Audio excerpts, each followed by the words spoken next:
I think right now 2020 is definitely going to go down in the history books. We are absolutely 100% writing history right now.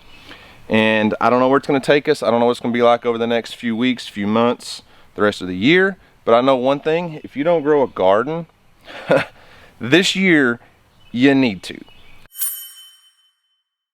Well, what's up guys? This is Daniel from Arms Family Homestead, and I'm really trying hard to get a early start on the day. So I'm outside. It just got daylight. The sun's really not out because it's overcast and cloudy. But today starts a great week because for the last previous 7 days, I had to work 7 days straight.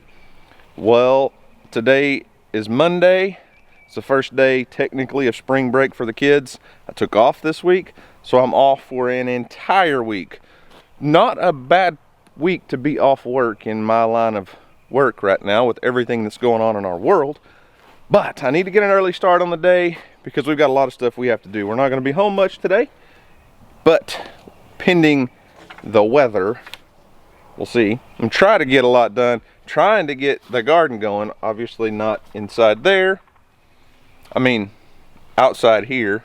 The outdoor garden, it's too muddy. Basically, it's way too muddy. We've had nothing but rain for the last several days and have nothing but rain predicted for the next, I don't know, week that I'm off work. But got the high tunnel, got a lot of stuff going on in here, but it's that time of year. I've been getting my seed orders in the mail. We'll show you what all we got. I'm going to talk about a few things. First, the meetup, the meet and greet event that Dutch was planning for March 28th, which is just a couple weeks away. Unfortunately, we had to cancel. We didn't want to. We were kind of putting it off as long as we could, but with everything that's going on and the orders that the CDC's put out about gatherings over 50 people need to be shut down, it's probably just the safest thing to do. And we know that probably a lot of people that wanted to make the trip aren't going to be able to do it, or just won't because of safety concerns. So the meetup is canceled, but the garden still has to go on. So let's get to doing some gardening. As I said, I got a few seed orders in this week, and for the last several years I've ordered the majority of my seeds from Luke at MIgardener. I've got a bunch from him. I don't order exclusively from Luke. Nothing against Luke. He has a huge selection, but there's also other seed companies that I like to order a few different things from just to try some things out. So I ordered a few seeds this year from Baker Creek just because they had some cool varieties. I love growing lots of greens for our juices and things. My wife and I juice a lot. Things like tatsoi, which is an Asian, it's kind of like bok choy, it's an Asian green. We bought some Shanghai green choy, makes a really good juice, Asian vegetable. Some Komatsu tender green mustard. And something I wanted to try out, I've never had before, but I've seen a lot of people post videos about, is the Mexican sour gherkin cucumber. They look like little mini cucumbers, kind of shaped like a teeny tiny little watermelon. And then I ordered a few seeds from Johnny Select Seeds, great company. Let's see, we got some, their packages aren't near as pretty and don't have pictures, but some hybrid pak choi, some slicing Devia cucumbers. Devia is the cucumber that Leon recommends for the barrels, the cucumber barrels to grow hydroponic cucumbers. He said that's the best variety because they produce so many fruit. We bought some Zephyr squash. If you've never grown Zephyr squash, they are the coolest squash. So they're a yellow squash, but the very end has a line and then it turns to green. Has nothing to do with the color as to why I like them so much, but the flavor and the quality of the squash are just amazing. I really like them. Then I bought a few seeds for sprouting, to make sprouts. I haven't grown sprouts in the house in quite a while, but in the past I used to grow a lot of sprouts in mason jars, put a little filter on top, fill it full of water, soak the seeds, make sprouts just like you would get at a restaurant. let's see, we got some leafy Asian greens. Anyway, so that's the Johnny seeds. Now, MIgardener. Guys, if you're not familiar with Luke from MIgardener, Luke's a personal friend of mine. I've got to know him really well through YouTube over the years. Luke has always been a huge supporter of our channel, and I really appreciate everything Luke does. If you're in the gardening community, or if you're trying to learn about gardening, Luke has hundreds and hundreds and hundreds of gardening videos, and the guy is just top-notch, very intelligent when it comes to gardening. But I bought a lot of seeds from Luke. So we've got some rainbow carrots, because everyone knows Houston loves his carrots. And rainbow carrots, how cool is that? We bought some atomic red carrots. Look at those. A red carrot. We've got a few in the ground, and we've been eating a few already, and they're really cool. Some more cucumbers, premier kale, lacinato kale, which is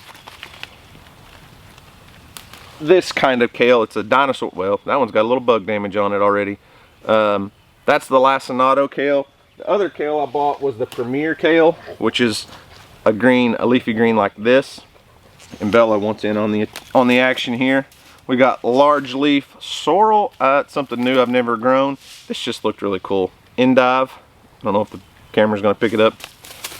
Some red sales leaf lettuce, sugar snap peas. Gonna be putting those in some of my self-wicking tubs today. Let's see. Oop.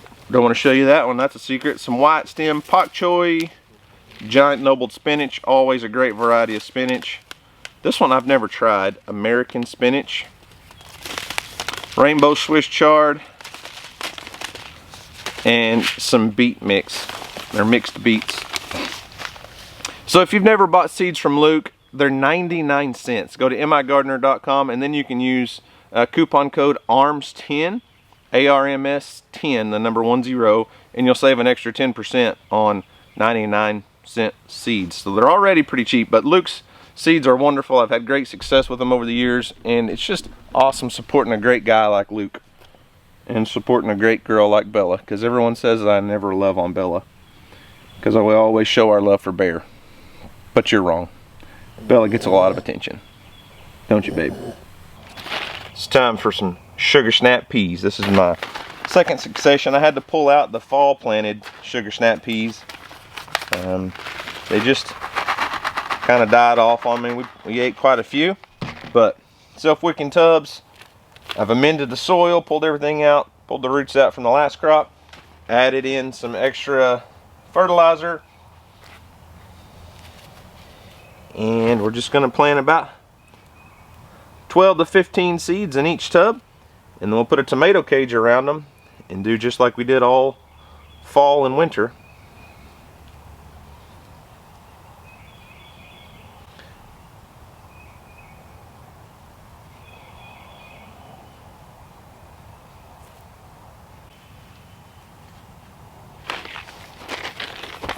My fall planted spinach is just about to get too overgrown.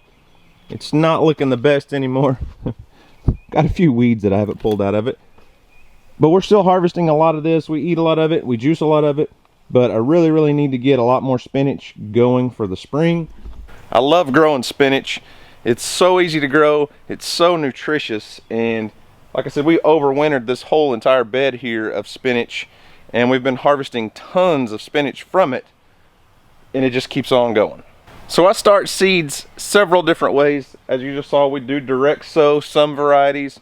There are a lot of crops that we will direct sow and start in soil blocks and plugs, just so we have a faster rotation. So a lot of things you can plant directly into the soil, and a lot of people recommend only doing it that way. But then I also do soil blocks. I'll show you the soil blocks in just a little bit. I really love, this is probably my favorite way of starting seeds, is in soil blocks with a little soil block maker. And you can also use plug trays like this one. This was from Haas Tools. My issue with plug trays is it's not anything to do with the plug tray itself. It's my lack of time of being able to water. So for maintenance issues, the soil blocks seem to hold moisture a little bit better. I can push them all together and it's all soil, and they retain a little bit more moisture, and that's a little bit bigger soil block than what's in these plug trays. The plug trays seem to dry out faster for me. That's just my personal experience. When you're planting directly in the soil, like I do, I'm either doing it in self-wicking tubs or in a raised bed that has drip irrigation, and I have a timer that I can set up, so those get watered on their own. When I use the soil blocks and the plug trays, it's on me to get out here every single day and remember to water, whether I have time or not.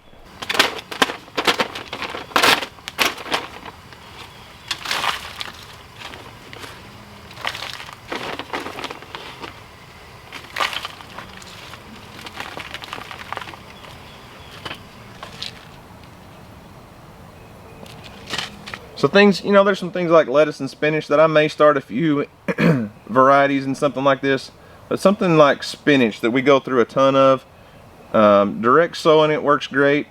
If you're limited on your bed space, making soil blocks that you can make a whole bunch of and plant a bunch at one time works really, really well. But things, most of the stuff that I'm going to put in this plug tray here are going to be things that I really don't need a whole lot of. So like Swiss chard, you know, there's just only so many Swiss chard plants that we need. So I'm only going to do 3 little rows of Swiss chard, knowing that a lot of them, you know, aren't going to make it, but we're going to do two to 3 seeds per plug. And then if we end up with, you know, a dozen Swiss chard plants, that's really a lot of Swiss chard.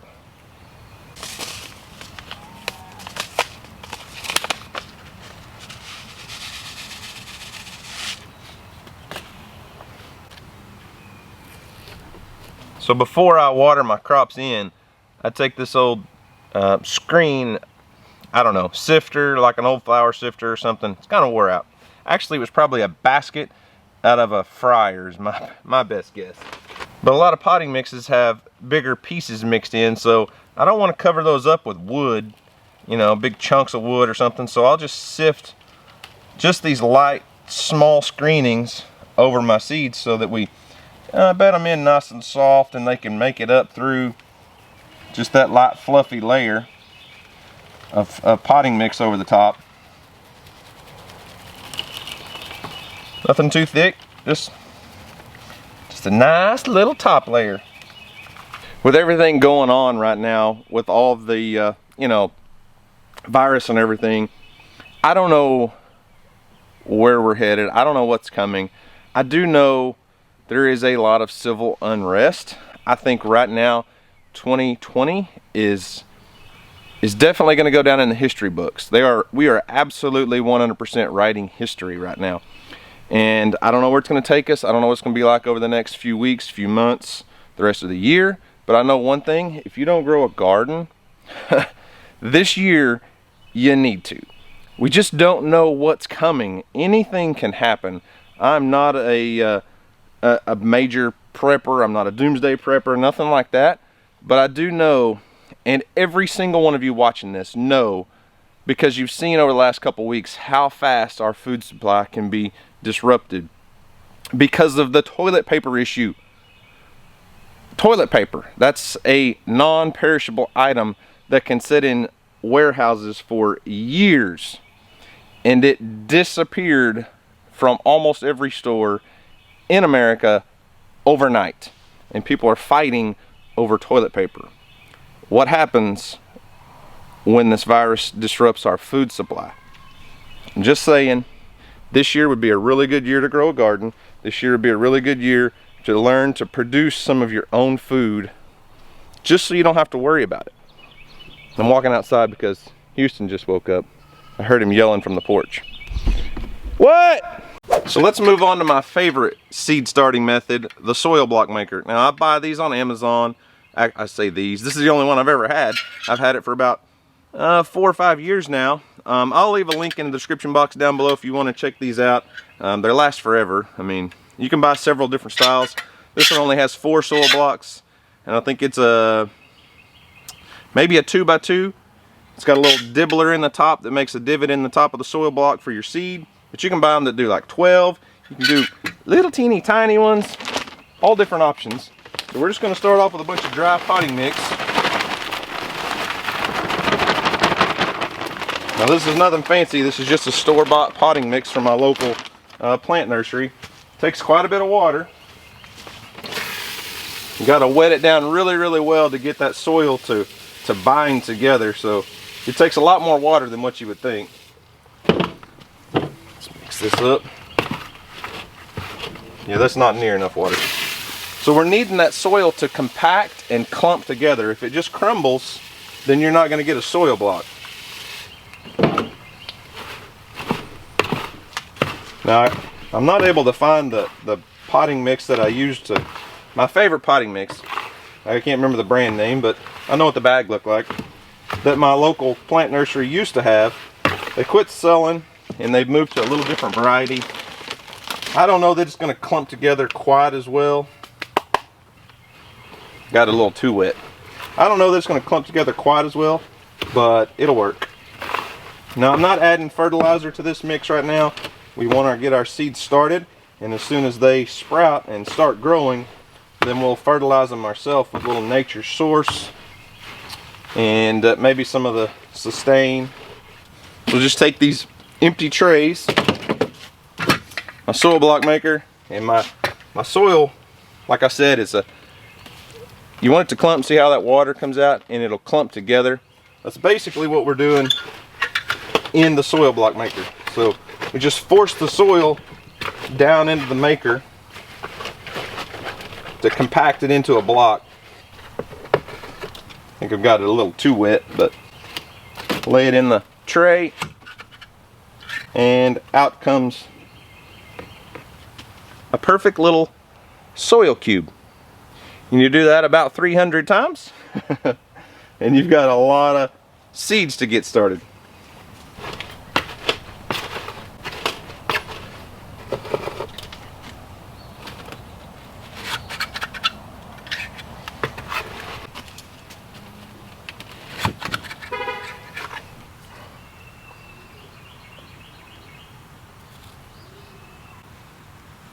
Planting some stuff? Mm-hmm. That's what I figured. What are you planting? Right now, spinach, beets, kale, bunch of greens and stuff mostly. Hey Dad, I got you carrots to eat. Hold that up. Show us. Look at that. Look at the color of that carrot. It's a white one. Mm-hmm.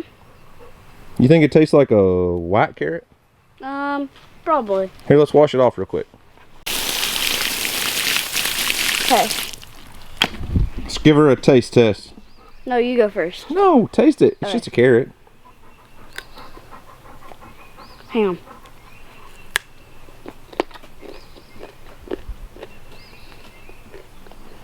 Pretty good.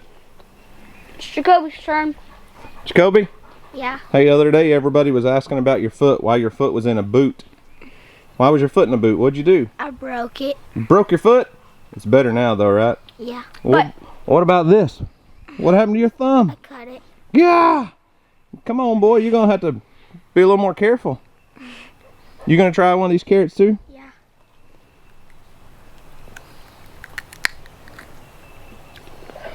Is it any good? Yeah. Sweet. Alright, I gotta get back to planting seeds. Your turn.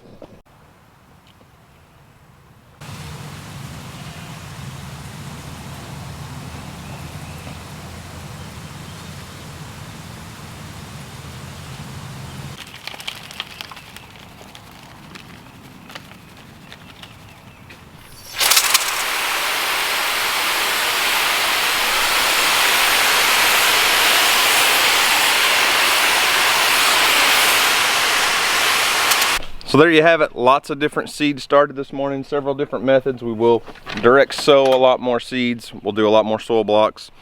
We'll do all of that. Just getting started. Next succession of greens for late winter, early spring. We started in the soil blocks, a couple different varieties of spinach, a whole mix of beets, and a lot of these crops are fast growing. We'll start producing food really soon for us.